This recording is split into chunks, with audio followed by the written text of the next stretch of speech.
What's up, Entrepreneur DNA? As always, I am here with an incredible guest, Mr. Charlie Johnson, the #1 fitness coach in Europe, flew all the way to Miami just to see me and be on this podcast. Kind of joking. What's up, brother? How are you? Very good, very good. I'm very grateful for the kind intro. Yeah. Excited to have you, dude. You've built an incredible platform, and if anyone's doing their research on you, they will see who you are today and what you look like today was not always the case. Let's jump right into what you've been able to develop today, who you are, the man sitting in front of me, the success you've had in the fitness industry, and your body transformation relative to how that all got started. What was that bridge? What had to happen for you to get and become the person you are today? The beauty of what you just said is the most congruent thing to who I am and what we do. The one thing that completely changed my life is coaching. And now that's the thing I do, is coach other people to build a business, and I have a fitness business to help people get in great shape. And I struggled for a long period of time in terms of like self-confidence, the way I looked, the way I felt, just felt shit about myself because of the way my external vehicle looked, and that affected my internal vehicle in terms of my mind. And the secret I found in terms of changing that was I'd been going to the gym, eating the right stuff for years, nothing changed. I hired a coach. And then I realized, okay, I'm actually seeing results. And then for me, that's the point everything in my life changed. I was like, this is the hack of life. It's literally like, you just hire someone who can tell you what to do and you just execute. That's right. And like, for anyone who knows me, like, I'm obsessed with implementation. And even if you look on like LinkedIn, for example, interesting stat, like top 3 in LinkedIn is strategy, but not on top 1,000 is implementation. Because no one actually wants to do the thing. People want to talk about doing the thing. And for me, that's when I found out, like, okay, this is the secret to success in life, is who, not how. Like, book with Dan Sullivan, it's like, find the person who can solve your problem and just do what they tell you to do. That's it. Just repeat that. And through that cycle, I transformed my own fitness life. I went from being a real estate agent in the UK to setting up the biggest online fitness business in Europe. I then set up another business called 7-Figure Scaling Systems, where we help other people scale the businesses online.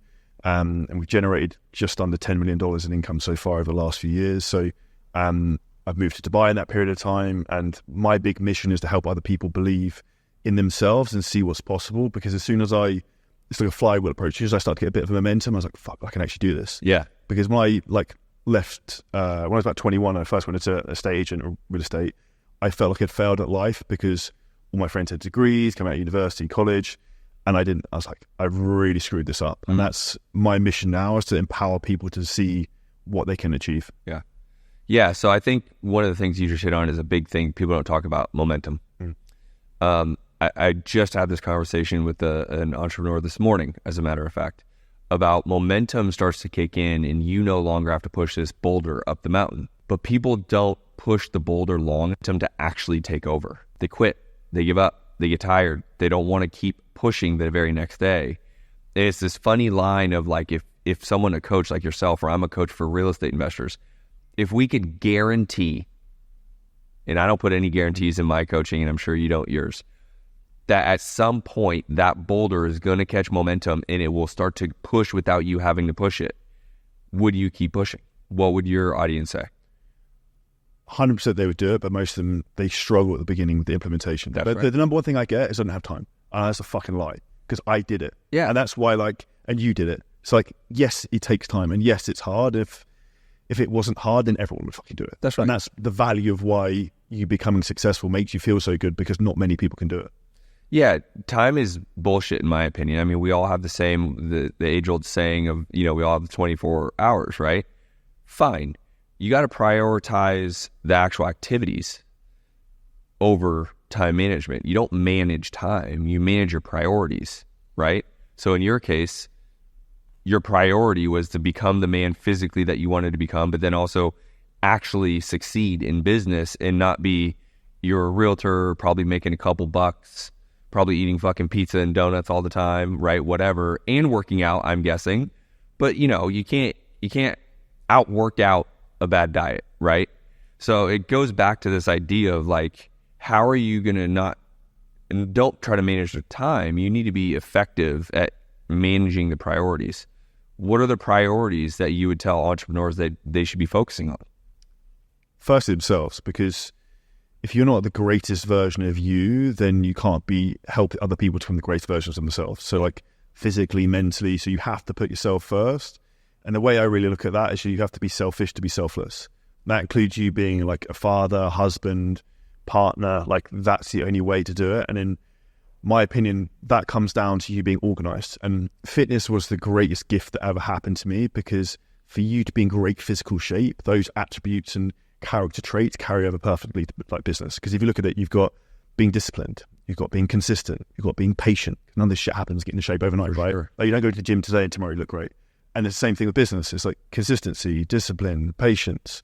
Like if you can learn those character traits and become that type of person, and you start to get the momentum and you get the like little dopamine hits, you start to see little bits of progress, that's when you start to chase it more. For me, at the moments I feel not sad, but maybe like slightly less happy is when I feel I'm stagnated. And when you start to get like the wins, you start to want to chase the wins more, and then the momentum comes easier. And I think most people don't look at the outputs that drive the inputs. And I'll give a correlation back to when I was an real estate agent. I realized that for me to be the most successful in our business, I needed to basically just get all the leads and book them in and sell them for like viewings and sell them all the properties, right? So I was like, what I did, I ended up becoming the manager of the branch within like, I don't know, 24 months. I was like 24, which is retarded. I was managing people who were like 20, 30 years older than me at that point. And have been doing the business 20 or 30 years. Like, who's this kid? Yeah, but I thought around the system, and I realized, okay, all the leads came into the business into one central computer and then got distributed from there. So what I did is I came into the business like early, before anyone else, took all the good leads, called them all and booked them all in. I was like, I was always set up to win. Doesn't that seem obvious? But no one thinks like that. Straight line approach, right? Like our whole business, again, realtor, real estate investor, coach, marketer, it's leads. It is the only thing that really matters. And it's funny. So I was interviewing Grant Cardone, and we kind of went back and forth between marketing and sales. What's the senior? What's the junior? We agree it's marketing, right? No one's selling otherwise. That's it, because there's nothing else to sell. If you don't have the lead, you don't have something to sell. But what you just did in the realtor space, that's the obvious thing. Like, bring in all the leads and be the first to the lead. And even I was the first to pick up the phone. So the way I looked at it was like, if I pick up the phone before anyone else and I take all the leads, I'm going to be the highest performer by a mile, which I was. Yeah. So I became the manager, got paid more than anyone else. Yeah. And you were still self-producing. So when you were managing, were you also self-producing? Yeah. I feel like that is one of the top 5 drawbacks of entrepreneurs is they get into a place of leadership. They stop self-producing. Their income goes down. Mm-hmm. They start to psychologically fuck themselves because they're freaking out about income. They become bad leaders and managers, and the cycle rinses and repeats because those people quit and leave, or you have to fire them because they suck, because you suck as a leader, and now you're back into the rabbit wheel, right? Let's speak to the importance of actually becoming a leader, but also continuing to self-produce, right? Like I'll give you a great example in my coaching business. When I want to fire up my sales team, I'll get on the phone and start closing people. Say, guys, I took 2 calls and I have 2 closes. I have a 100% close ratio today. You've had 22 calls, and in the last 7 days, you have 0 closes. And it's, for me, like we spoke all this about off camera, but it's like the highest level authority is the person who does the thing and teaches the thing. And that's the same example. It's like I do that in our business is like, okay, we're slow. Fuck it. Like I'll get on my phone, start booking sales calls and like closing them. And this is where people overcomplicate, in particular if you're running an online education program or pretty much any business. The 2 things that people don't understand you need to do to scale it is book sales call, close sales call. Yeah. That's you can do that to like 10 million, 100 million, whatever you want. Like that's the simplicity of it. But people overcomplicate this process, and the better you get at those 2 things, and then more importantly, you as a leader and growing a business, the better you get your team at doing those 2 things by like teaching them, showing them and doing it with them, you can then scale. Because one of the sayings I really like is that you want to find a lazy person to do a job. I say I'm actually quite lazy in some regards. I don't want to do shit myself. For sure. Because like lazy people will be efficient, like taking all the leads to the computer, because I don't want to do all the donkey work. It's like straight line approach, right? So the same thing for me now. It's like, okay, what are the core important things I need to do is training and managing our sales team, make sure we're booking calls and closing calls. Outside of that, it's not really anything that's that important, because if we do that really well, we're going to print money. And that's where most people, they worry too much about things that don't make a big difference, rather than like follow the money. Where's the lead flow coming through? Where's the hole in the system? And a lot of people don't look at the numbers enough. And I think one of the big skills entrepreneurs will realize the more experience they have is pattern recognition. You can just look at numbers like, that's not right. And I look at more, I'll give you an example. We run a lot of Facebook ads, and we had 4x amount of leads come through on like a report. And I was like, that's really weird. I was like, that doesn't make sense. And I opened up Ads Manager, I looked, and I was like, someone messed up the budget and put too many zeros in. I was like, and that's where like you being on the board and just looking at the numbers, you can see, okay, that doesn't correlate. Like, what's going on here? Investigate. If I let that go, they were spending like $5,000 a day more than they're supposed to be on one ad. I was like, that would have racked. That would have been really costly. And by the way, that happened to me. I wasn't paying attention. We have a normal kind of budget. I was asking him to increase the budget. I didn't realize he made a mistake.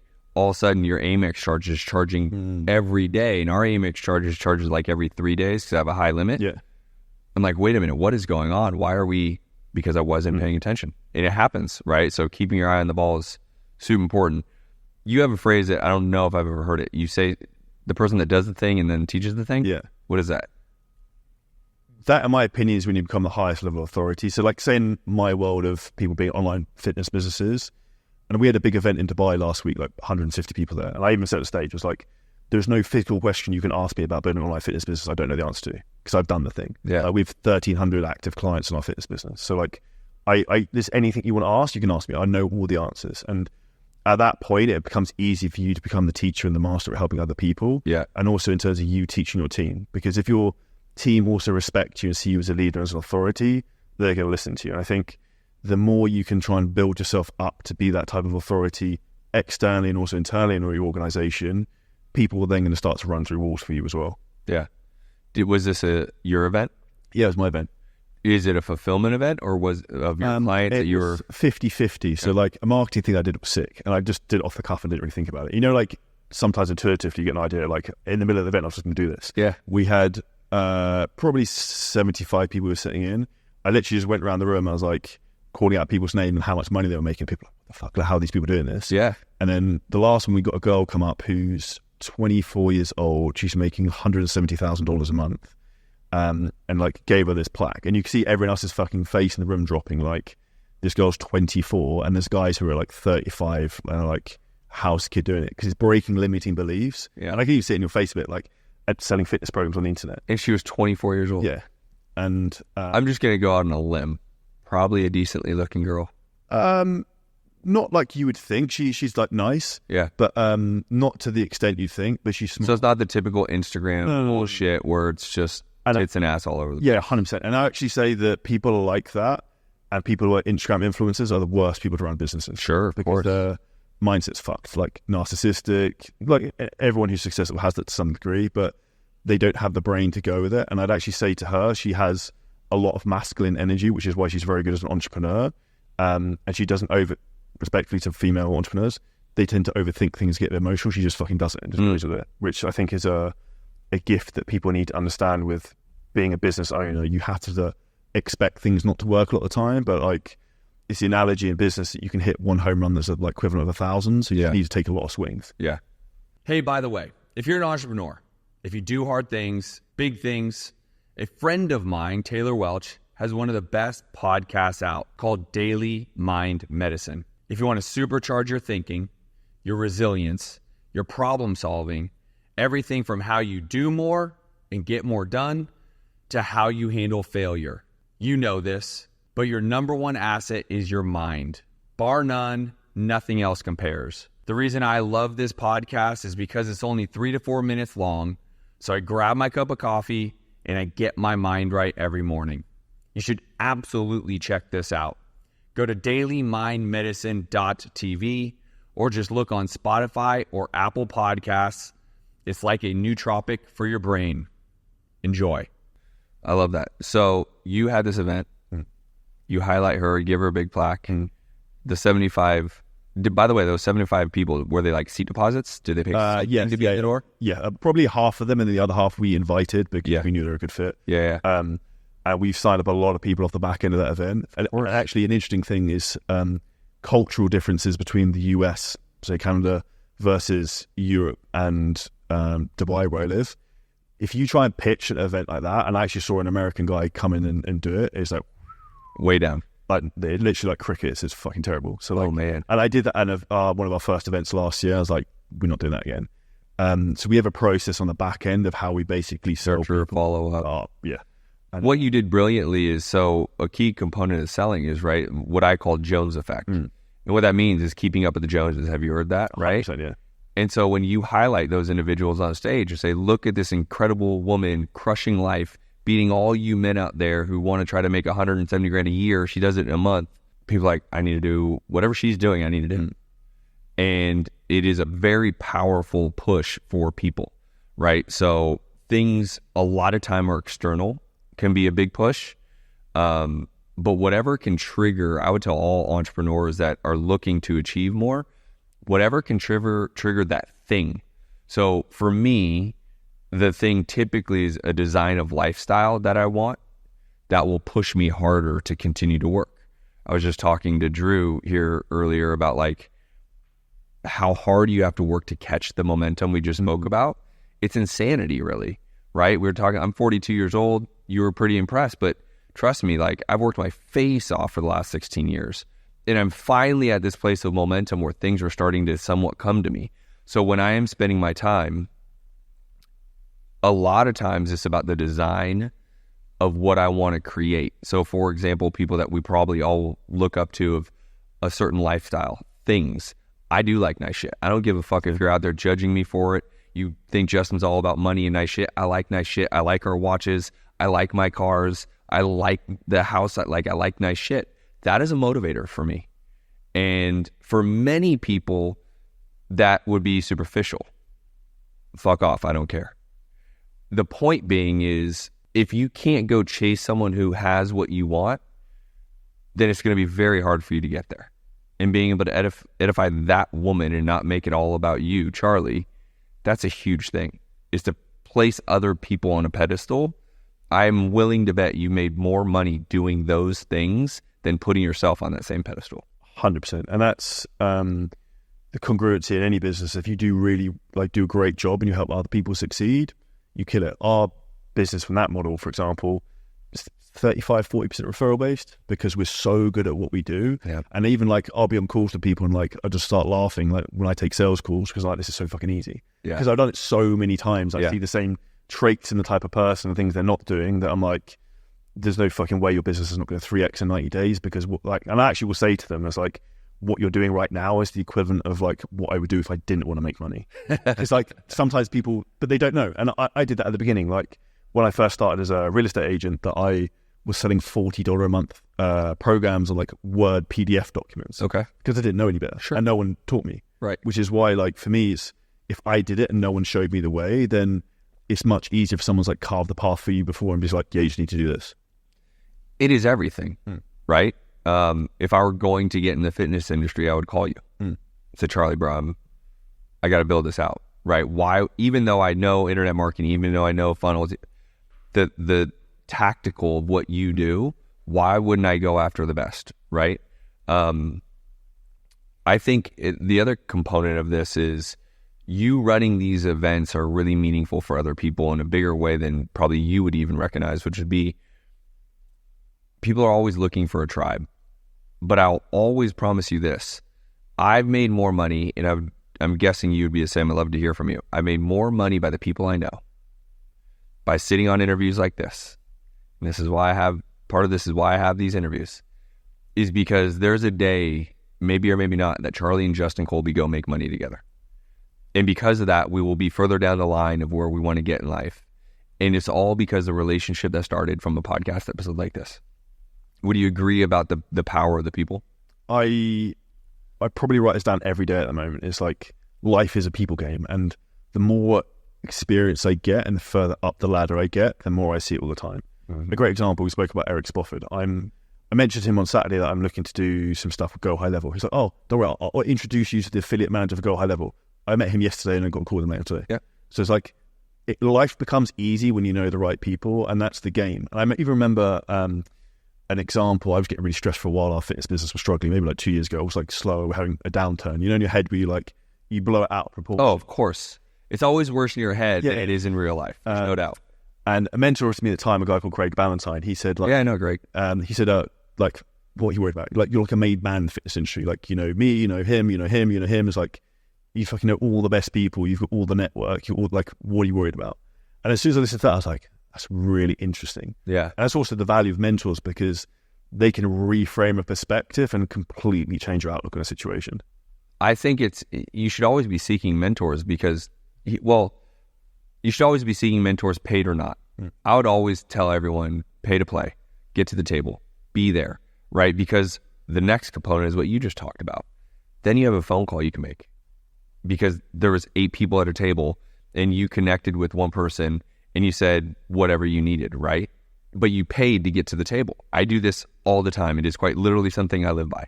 Every year, I have a very substantial 6-figure number that I'm willing to pay into masterminds. I'm willing to pay coaches. I'm willing to invest in my own self because I realize I'm nowhere near where I want to be.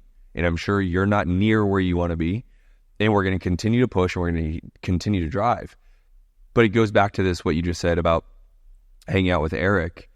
And you mentioned one thing to him and he immediately made a connection. Now you're going to go have another conversation to get to where you want to go. It's also about talking about what you're trying to do. It's one thing to want it. It's another thing to put it on a vision board. The next phase of this iteration is talking about it. Because when you talk about it, it can turn into actual reality. And Eric then took what you wanted. He had a connection. He made the connection. You now have someone that's going to set you up to go high level, right? And just to go into what you spoke about there about like thoughts become things and speaking things out loud. Not this event, one we had maybe 6 months ago. I stood on stage and I said, like, our vision, our mission, and what we can do is build the biggest and best fitness mastermind in the world in front of like 80 people. Yeah. Like vocally put out there, like, this is happening. Like, and you could hear the conviction in my voice, the way I talk about now. There's like, no doubt that this is going to happen. And yeah. we went from one event of like 80 and then doubled it at the next event. Yeah. It's just like, I looked at the photo and I was like, the photo comparing them to, I was like, holy shit. Like, till you see the difference in the amount of people, you're like, that's wild. Yeah. Well, it is very real. So here's another component. You literally flew from Dubai. 17 hours? 17 hours to get to Miami? Fuck, I thought it was a lot closer. I was thinking like 8, 9, 17 hours. That's an ass beating. Did you fly Emirates? Yeah. Okay. So I've heard everything great about Emirates. I've just never needed to take a European flight. I don't think they really fly too much within the U.S. Yeah, they only fly to Dubai. Yeah. But it's best airline in the world, in my opinion. That's what I've heard. Yeah. I've literally heard phenomenal stuff. But still an ass beating. I don't care. 17 hours of anything is a lot. You talked about what you wanted. You want to be the biggest fitness brand in the entire world. You come down to Miami. You set up certain meetings with myself and others. Your actions alone tell everyone you're serious about it. You're not going to be on a top ranked podcast. You're not going to have reach out to me to be here if you weren't serious about building that brand. And what that starts with is a step before that, which is going to be talking about it. You just talked about at one of your own events, you said, I'm going to be the top ranked fitness brand in the world. Your commitment behind that is not just talking about, but being about it.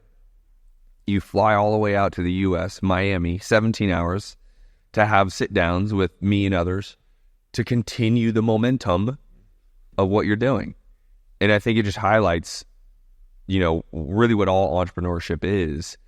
It's an unrelentingness, being unrelenting on the push that has to happen. I'm sure you're liking it here in Miami. 100%. But if all things were equal and I was in, Dubai, you would just rather me come to Dubai and sit down and have a cup of coffee. Save a 17-hour flight and jet lag, right? But it's I'm a big believer that life becomes easier when you put yourself in the right circumstances. That's right. Like, if you hang around in the right environments and you're going to meet the right people, so you start flying business class, first class, you go to nice restaurants, you go to the right places, you talk to the right people, and life becomes easier. It's then like become a people game. So how do you meet all these people? I go to a lot of events. I do a lot of podcasts, my own podcast. Yeah. And I invite people on who I want to talk to. And then you create a relationship. And that's the compound effect of that over time is wild. I think too many people aren't willing to put themselves out there. They say they want to do something, but the actions don't align with what they say they really want. They won't do it. No. Right? And it's funny, I smiled really big right there because you said something I firmly believe in. I think I've said it on this podcast. I only fly first class. Or whatever, if it's business or first or whatever, because of what you were saying, is you put yourself in scenarios that you have at least a chance to win. right? And very funny story about, I live here in Miami, flying from, I think it was Phoenix or San Diego, back to Miami. I'm in first class. I sit down first. The guy sits down next to me, says something about political something or another. I hate politics. So I kind of smirk at him and I'm like, hey, dude, fucking politics are terrible.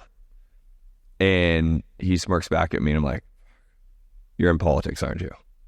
And he smiles and he's like, I'm the new incumbent Speaker of the House in Florida. So basically there's the governor and then there's the Speaker of the House. They run the entire state. So he's like the second in charge of the whole fucking state. And I just said, politics is terrible. But now I consider him a friend. And he's talking to me about like, man, I love real estate. What do I need to be doing? You know, I'm in politics and my life is crazy and I do not have, how can I, right? But now I have a friend literally that's second in charge of running the whole state of Florida. Do you think somewhere down the line, sometime ever, there's going to be a chance for him and I to do some business together? Probably. And do you think he knows some people that I don't know? Probably, right? And it's all because of this whole put yourself in a position to at least try to win. In first class, some people I love golf, joining golf memberships.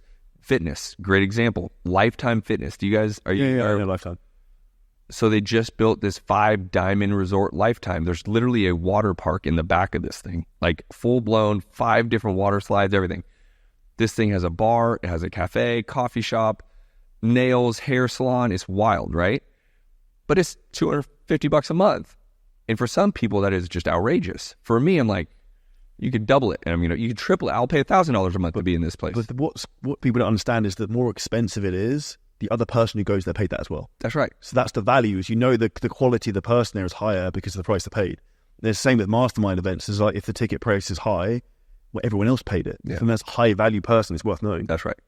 In going back to masterminds or coaching, a lot of people want to get into the space of like coaching masterminds, but they want to make money fast. They do it out of desperation. The reality is if you really do the thing and then teach the thing, your price should be pretty damn high, right? Like there's no doubt about it that you need to show the value of what you've done, what you've produced in the history in your resume. But if there's other people that pay that price, you're in the right room. And it goes back to putting yourself in an opportunity to ask. And that's why I say this, I'm kind of harping on this because I'm literally doing a keynote speech at an event here shortly about the power of people and going from good to great. What makes you good is you produce and you do the thing and you're good. What takes you to the greatness is actually connecting with the other people to get to the next level, right? And asking for what you want. Ask. So when you're in, do you run a mastermind or is it all? So when you run the mastermind, when people are in your mastermind, they better be asking other people in that mastermind for the things that they don't do very well, right? Not to mention you. They should be hounding you. I mean, you should be annoyed. Like, God, everyone wants, great. Hey, I get that. And it's good. But that's one of my favorite sayings is, a genius doesn't have great answers. He asks great questions. Mm-hmm. And I always ask people a lot of questions. I'm very inquisitive. And even people who work for me, I'll give an example. Our email copywriter, I was like, do you think there's anything we can do in terms of like improving our emails and what we're doing to like generate more leads? Is like, I don't know, like you're a multi-millionaire, you tell me. Like, but I want your perspective. Like, because I'm curious. Sometimes I won't agree, but I want to hear the other side of the coin sometimes. A lot of times when people come to me with questions, I'll ask them the question back. What do you think? You come up with some creative ideas, because I have an answer for you, but I also want this to be a symbiotic like relationship. So in that example, I'd say, well, what do you think would be more intriguing, or what would, you know what I mean? Because a lot of times people just want confirmation, what they already know to do. Again, they're scared to do it. They lack certainty. That's right. They lack the confidence to do the thing, right? And this goes back to do the thing, teach the thing, but like people don't take action because they don't have certainty. They don't know that their result will work or not. They're fearful, and this is going to go into the real depths of it. They're fearful of what happens if it doesn't work. What if this idea of an email copy doesn't pan out? I didn't ask Charlie. It sucked. Now what? Do I get fired? Then they freeze. They just say, I don't know the answer. I'm not going to bring up any ideas. I'm just going to do what Charlie tells me. And that's where it all trickles down to, is the fear of failure, missing a step, dropping the ball, whatever it is. It's nonsense, right?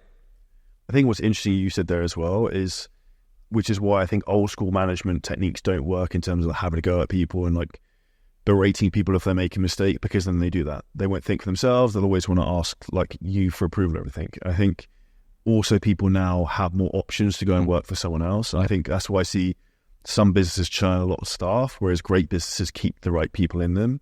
So I think if you can learn to manage people and then get them to think for themselves, like you said, life becomes easier for you then as well, because the time for you to onboard and train someone who's good again is huge.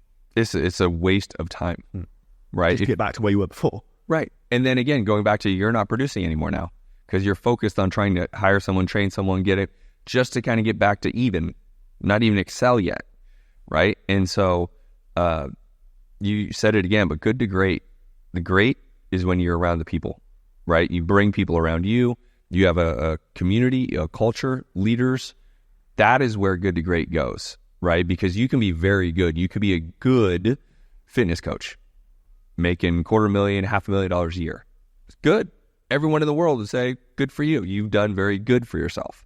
But Charlie doesn't want to be good. Charlie wants to be great, exceptional, amazing, right?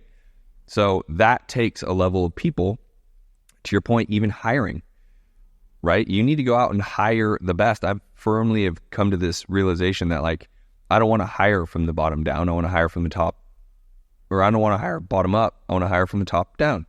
I want great people around me. So I don't have to spend the time, teaching them and educating. I have to be the leader all the time. I would rather say, hey, Charlie, how do we partner? Because I know you're the expert. You're the great one in your industry. How do we do something together where I don't have to be the leader to teach you how to do the thing? You can go do the thing, and then I can go run with you. I think it's a big thing of hiring, training. Do you ever feel like there's a revolving door? 100%. And I can give you a good story to go into this. We hire a lot of like remote workers, like virtual assistants, and this is a widespread thing in people with the online fitness industry and online businesses. And one of the big mistakes we went down, which now knowing in hindsight I wouldn't do, is hiring a lot of people in like the Philippines, Pakistan, third world countries.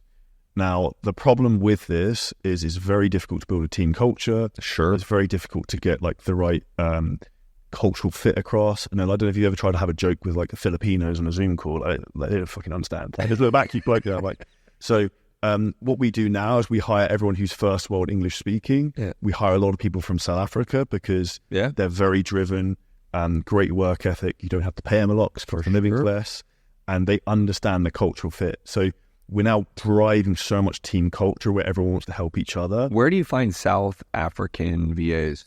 We have a recruitment company we work with, and then we also use a lot of like digital nomad groups. So if you search in like Facebook group, digital nomad Cape Town, come up with Facebook groups and post job ads in there. Yeah. We get a lot through referrals through our network. And that's really been one of the big things I've seen a big shift in terms of, okay, if we just bring everyone in who speaks perfect English and who's like Westerner, it's so much easier. And also it's easier to manage. And at the point we're fucking micromanaging everyone. Yeah. And then you don't need to have as many managers in the business because people are more autonomous. Yeah.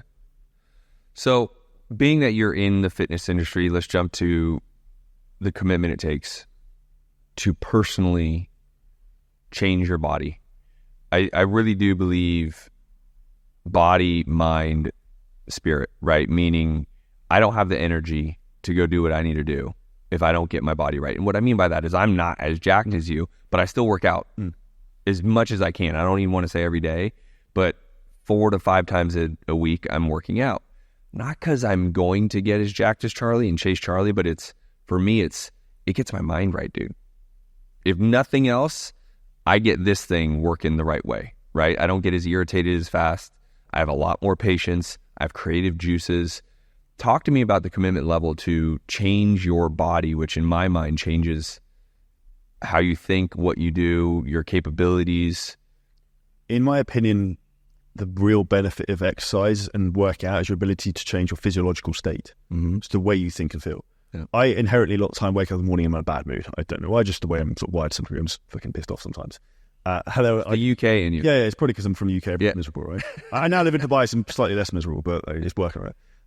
But I go and work out and I feel great afterwards, and I'm happy. Like dopamine's going, like you feel great, amazing. And it's I also think there's a huge amount, particularly as a man, of like you wake up in the morning, you're happy with how you look. you're starting the day stacking wins already. You've got self-confidence. You also have authority when you go into a room. You've got a presence about you. Whereas if you're, say, for example, a leader of a business, and I think this a lot when people try and sell me stuff, and I'm like, okay, if you're 50 pounds overweight, you can't physically look after yourself, then why am I going to trust you to look after my business? Because one of the key character traits of being in reasonable shape is discipline. Yeah. If you're not disciplined to look after yourself, then why are you going to be disciplined to work with me in my business? And I think people overcomplicate the process of getting in shape. When you talk about businesses booking calls, closing calls, if you want to get leaner, you need to be in a calorie deficit. You need to eat slightly more, less, and move a bit more. If you want to grow muscle, you need to eat a little bit more, and then you need to maybe weight train a bit more. Like, people will try and overcomplicate the process because they're not willing to be patient enough to see it through. People implement a new ad strategy and it doesn't make money in the first 3 days. Like, this doesn't work. It's like, it takes a bit of refinement with everything to get to the end result. And I think when you get into a pattern with being in good shape and seeing progress, psychologically it becomes easier. You start to see progress, like, you want to go to the gym more. Yeah. Your barista at Starbucks is like, oh, you've lost loads of weight, Charlie, looking in good shape. Like, yeah, I want to keep going. Yeah. I'm not going to eat the muffins today or whatever it is. That's right. And I think... I did that today, by the way. I stopped myself. I was like, fuck, no, I'm not doing it. And but it's those small choices, and it's the compound effect is huge. Two of the best books I recommend for everyone in terms of weight loss and also for business are Atomic Habits by James Clear, probably everyone's read, and also The Slight Edge by Jeff Olson, which talks about like the small choices you make every day either take you towards your goal or away from it. And when you think about it in life, like, no choice is ever neutral. It's either going to take you towards what you want, making more money, being more successful, being in great shape, or it's going to take you away. And when you start to think about that, you think about all the actions you take every day, like, is this in alignment with the future Charlie of who I want to be? Yep. Or is it taking me away from that? Well, and then it goes back to, do you even know what you want to be? That's a big challenge, I think, in our world, period. Entrepreneur, not entrepreneur. People don't even know what the fuck they want. They don't. Oh, I want boats and cars and a life. That's the concept they want, but they don't really know what they're trying to do, right? Like, I have 5 success principles. Decide what you want and who you need to be to get it. Commit to it. Take massive action. Be uncomfortable. And don't have time expectation on the result. Fitness is a big part of that. Like, time expectation on a result is the mental breaker for everybody. They want to have Charlie's 6-pack abs in 30 days. Borderline impossible. Sure, some crazy extreme example, someone probably could figure it out. But the reality is, you need to be able to have the fortitude to keep going with this slight edge idea, which is the decisions you make in repetition, even small ones, will actually get you to either towards the 6-pack abs or not, or it's going the other way. Or even the way I'd frame it, and I'd say to you was like, say you want to be walking down Miami Beach in the summer and you want to have 6-pack abs. Like, don't think about the 6-pack abs. Think about the habits the person who has the 6-pack abs would have. That's right. Or if you want to be an 8-figure entrepreneur, like, stop thinking about the money. Start thinking about how would that person start to think? What would their day look like? What would their schedule look like? How would they operate in their business? Who would they hire? Who would they train? How would they deal with their staff? That's right. And you start to think like that. If you become that person, by default, you then get the result eventually anyway. Yeah. You know, you brought up something that I find so interesting. I'm in sales. All entrepreneurs are in sales. I don't give a shit if you're a tech guy or not. You're in sales because you're going to sell your tech, right? It is hard for me to look at someone trying to sell me something that's out of shape. 100%. And I'm not saying I am the most in shape. I am in shape. Don't get me wrong. But relative to people like yourselves or others. But when someone's like obviously out of shape, like obvious, it's hard for me to say, okay, you want more, you want to go win, you want to go make a lot of money, but you're mentally so weak, you allow yourself to eat pizza, donuts, and whatever shitty stuff all the time. That's hard. It genuinely kind of like repels me. I would say for anyone listening to that who's in this position, this is a harsh thing to say. It's like, you should be shameful and take the comment you said, because I feel the same way. I turned up at the airport and I was like, what the fuck is wrong with this? Like, when we're not from the US, every time I come back, I'm just shocked with like super obese people because you don't really see it anywhere else. Like, how the fuck does it even happen? Because it doesn't happen in the US. Yeah, because it doesn't happen overnight, right? Like, you don't really get it anywhere else. So being that you have, because you're from Dubai, coming here, you see a lot more obesity. From Dubai, Europe, as soon as you come to US, like, but the extreme level of obesity. Yeah. Like, you might get some people who are a bit overweight. Sure. But there's people who are like £300. I'm like, what the fuck? Like, yeah. You don't really get that anywhere else. And I think one of the things people should really take from that is like, if you're in that situation or you're going that way, it's like, you should feel shameful of that and use that shameful to create pain to make you do something about it. And like throughout my career and me transforming my own body, that was built from the stick, not the carrot of like, that I was running away from pain, which then got me to where I wanted to be rather than like chasing the carrot. Because if you're, and I think that's understanding your own psychology, what motivates you. If you have, like Tim Grover talks about the dark side, right? If you have a dark side of like pain or insecurity that drives you, which I think most entrepreneurs have, it's why we're fucking wired that way. 100%. Use it as a fuel. And I understand how to motivate myself is I'll make myself feel like that. And also in terms of like, I'm competitive. So I'll give a really good example. You like this. A competitor of mine sent me a really shitty, abusive voice note. And I was like, for me, I was like, I fucking got you. And like, you know, when you've just beaten someone, you've broken someone. And for me, I use that as fuel because I like gamifications. I come from a sport background as well. I like to compete. I always try and not pick fights with people, but like compete with people in my industry to try and get one up on them. And a really good book I like is Choose Your Enemies Wisely by Patrick Bet-David. Sure. And I read the book and I was like, fuck, I need some bigger enemies now. So I was like, who else can you target? Because when you start to try and target people ahead of you, your actions then start to increase. You're like, fuck, I've got to chase this dude down. So it's like, you start to think bigger. That's right. No, it's 100%. And I just think whatever carrot or stick, whatever can motivate you, you actually have to figure that part out, right? I was very much motivated by what I didn't want, and I still am to this day, right? But some people get motivated by the carrot, right? And so that goes back to this idea of like, listen, if you're going to just be mediocre and exist through life, I'm just not your tribe. You're not going to want to listen to this podcast. You're not going to want to listen to Charlie. Trust me, you're just not. Because I'm not willing to play small. I'm not willing to just, you know, exist through this life because it is the only life we have. So, you know, we have to make decisions. And so for those that like can't put themselves together, I'm not going to judge people that are, you know, have physical reasons for being overweight.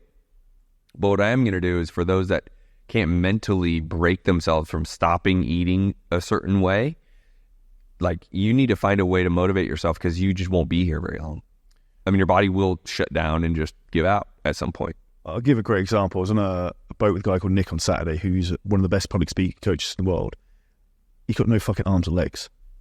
And I sat there and I was like, fuck me, I'm sorry, like, I got this so fucking easy. And like, people bitch and moan about like, oh, I can't do this.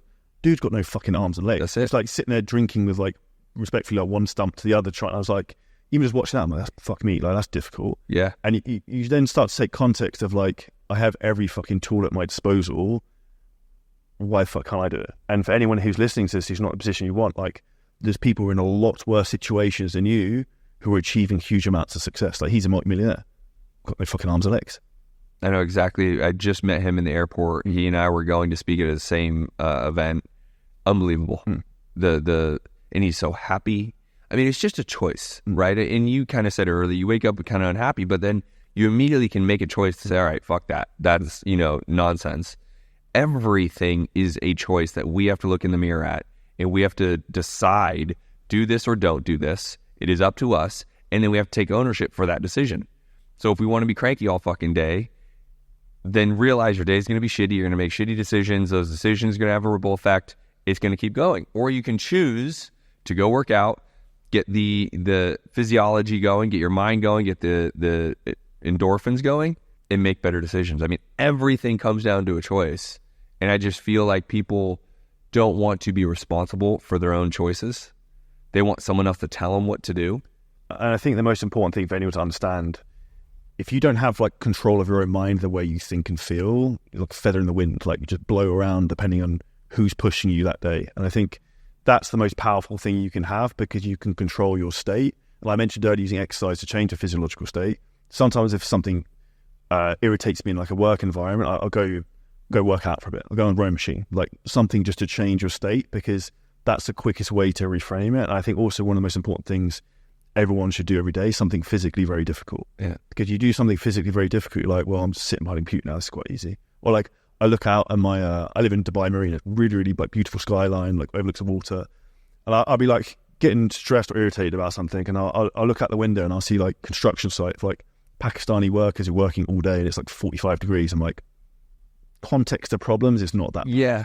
Do you know what I mean? It is context of problems. Like real world, first world problems are like not problems, right? When you literally have, people trying to drink clean water in Africa, right? Like you just got to put some perspective on all this. This has been a pleasure for this episode, man. You definitely think, right, there's a reason why you're running such a successful business. I want everyone to go follow Charlie, but also where could they go see more videos and what you do? Best place to connect will be on our YouTube channel. So if you just type in Charlie Johnson Scaling Systems, like I spoke before this, we're doing a video a day, which is a huge task. Huge task. So there's tons and tons of value on there, some of our own podcasts. And then if you check me out on Instagram at Charlie Johnson Fitness as well. Bro, I appreciate you being on. Thank you. All right, y'all. See you on the next episode.